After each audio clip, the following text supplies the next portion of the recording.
आज का मेरा विषय है विराम चिन्ह। विराम चिन्ह यानी कि इसका अर्थ हो जाता है विराम यानी कि रुकना तथा ठहरना, और चिन्ह का अर्थ होता है निशान, यानी कि हम जहाँ पर ठहरने और रुकने के लिए या विश्राम करने के लिए जिन चिन्हों का प्रयोग करते हैं वही चिन्ह विराम चिन्ह कहलाते हैं।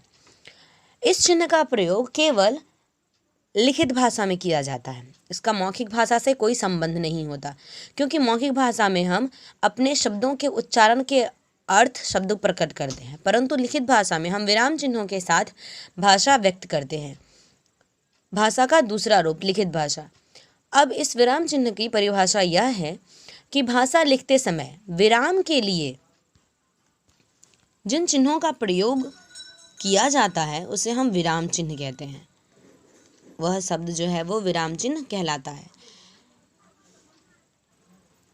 यानी कि बातचीत करते समय हम अपनी बात को समझाने के लिए बीच बीच में कहीं रुकते हैं, जिससे कि सामने वाला व्यक्ति हमारे द्वारा कही गई बात को भली भांति समझ पाता है। लिखते समय इसी विराम को दर्शाने के लिए कुछ निश्चित चिन्हों का प्रयोग किया जाता है, और ये वही चिन्ह है जिसे हम विराम चिन्ह के नाम से जानते हैं, और ये वही निश्चित चिन्ह विराम चिन्ह कहलाते हैं। तो कुछ विराम चिन्हों और इसके प्रयोग के बारे में कुछ इस प्रकार लिखा गया है, जो कि पूर्ण विराम, अल्प विराम, अर्ध विराम, प्रश्न सूचक चिन्ह, विस्मयादि सूचक चिन्ह, उपविराम। इन सारे शब्दों के जो चिन्ह हैं वो कुछ इस प्रकार लिखे गए हैं। जैसे कि पूर्ण विराम का चिन्ह इस प्रकार है, अल्प विराम जिसे हम कॉमा कहते हैं वो इस प्रकार है, अर्ध विराम का इस प्रकार है, प्रश्न सूचक चिन्ह का इस प्रकार है, विस्मयादि सूचक का यह है, उपविराम का यह है। अब निर्देशक चिन्ह का जिसे हम रेखा कहते हैं वह इस प्रकार है, विवरण चिन्ह का यह है, लाघव चिन्ह का यह है जो कि शब्दों को संक्षिप्त रूप में लिखने के लिए किया जाता है, उद्धरण चिन्ह का प्रयोग वाक्यों या शब्दों के उपनामों में किया जाता है, कोष्टक चिन्ह का प्रयोग वाक्य के अर्थ को समझाने के लिए किया जाता है, योजक तथा विभाजक चिन्ह का प्रयोग हम शब्दों के विपरीत या शब्द युग्मों में प्रयोग में लाते हैं। अब इनको विस्तार रूप से कुछ इस प्रकार समझाया गया है, जैसे कि पहला है हमारा पूर्ण विराम। पूर्ण विराम का प्रयोग प्रश्नवाचक तथा विस्मयादि वाचक वाक्यों को छोड़कर अन्य सभी प्रकार के वाक्यों के अंत में किया जाता है।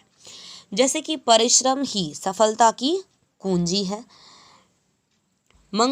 और इत्यादि, और इन्हीं शब्दों में के इन्हीं वाक्यों के अंत में पूर्ण विराम का प्रयोग किया जाता है। पूर्ण विराम की विशेषता यह है कि यह दोहा, चौपाई, श्लोक आदि छंदों की पहली पंक्ति के अंत में एक पूर्ण विराम तथा दूसरी पंक्ति के अंत में दो पूर्ण विराम लगाते हैं। जैसे कि मंगल भवन अमंगलहारी के वाक्य के अंत में एक पूर्ण विराम लगेगा, तथा द्रवहु सुदशरथ अजर बिहारी, ऐसे वाक्यों के अंत में दो पूर्ण विराम लगाए जाएंगे। तो यह पूर्ण विराम हो जाता है। अब उसके बाद आता है हमारा अल्प विराम। अल्प विराम का प्रयोग एक ही प्रकार के शब्दों को अलग करके लिखने के लिए, कॉमा, समान महत्व वाले वाक्यों को अलग करके लिखने के लिए, पुनरावृत्ति के लिए, उद्धरण चिन्ह से पूर्व इत्यादि स्थानों पर किया जाता है। जैसे कि रीता, ख्याति, चीनू, दिव्या और वर्तिका जा रही हैं, और उसी प्रकार दूसरे वाक्य में है कि हिमालय हमें अनेक नदियों के रूप में जल प्रदान करता है, वर्षा में सहायक होता है तथा देश की सीमाओं की चौकसी करता है। ऐसे वाक्यों के अंत में हम अल्प विराम चिन्ह का प्रयोग करते हैं। उसके बाद है अर्धविराम। अर्धविराम चिन्ह का प्रयोग जहां अल्प विराम से अधिक और पूर्ण विराम से कम रुकना होता है वहां अर्धविराम चिन्ह का प्रयोग किया जाता है। जैसे कि हम पेड़ पर पत्थर मारते हैं, वे हमें फल देते हैं। इसका अर्थ हो जाता है कि वाक्य ये हम पेड़ पर पत्थर मारते हैं, ऐसे वाक्य में वाक्य समाप्त हुआ नहीं कि दूसरा वाक्य उसके ठीक आगे आ गया, इसीलिए वहाँ पर अर्धविराम लगाए जाते हैं। जैसे कि विजय नहीं आया क्योंकि वह बीमार है, ऐसे वाक्य में अर्धविराम का प्रयोग करते हैं। अब आता है चौथा, प्रश्नसूचक चिन्ह।